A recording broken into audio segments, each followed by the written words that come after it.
பிள்ளைகளே, நாம் ஆண்டவராகிய இயேசு கிறிஸ்து உண்மையான தேவன் என்கிறதற்கு வேறு யாரும் அல்ல, இந்த உலகமே சாட்சி. காரணம் என்னவென்றால், இந்த உலகத்திலே நம்ம நாள் பார்க்கிற, வருஷத்தை பார்க்கிற எல்லாரும் நம்ம ஒருவேளை செயல்பாட்டிலே எழுதவிட்டா கூட கிமு கிபி, கிறிஸ்துவுக்கு முன் கிறிஸ்துவுக்கு பின், ஒரு மனிதனுடைய வாழ்க்கையில இந்த நாள் என்கிறது ரொம்ப முக்கியம்.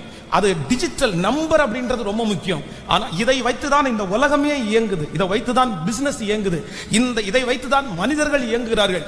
எல்லாமே இதுலதான், இந்த சரித்திரமே அதுலதான் அடங்கி இருக்குது, உலகமே அதுலதான் அடங்கி இருக்கிறது. ஆனால் என்னுடைய ஆண்டவர் உண்மையுள்ள தேவன் என்கிறதற்கு ஒரு பெரிய காரணம் என்னவென்றால், அவருடைய பிறப்பு இந்த சரித்திரத்தை இரண்டாக பிரித்து கிறிஸ்துவுக்கு முன் கிறிஸ்துவுக்கு பின் என்கிற அந்த சரித்திரத்தை கொண்டு வந்த சரித்திர நாயகன் நம்முடைய ஆண்டவராகிய இயேசு கிறிஸ்து.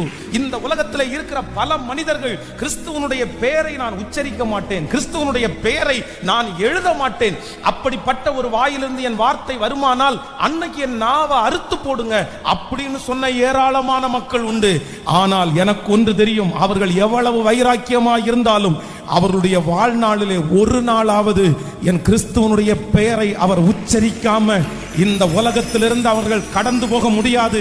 காரணம் என்னவென்றால், நான் ஆராதிக்கிற என் தேவனாகிய கர்த்தர் அவர் உண்மையுள்ளவர் மட்டுமல்ல, அவர் சரித்திரத்தையே இரண்டாக பிரித்த சரித்திர நாயகன்.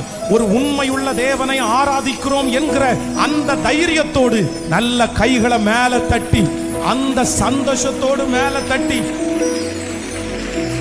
ஹalleluya, அன்றைக்கு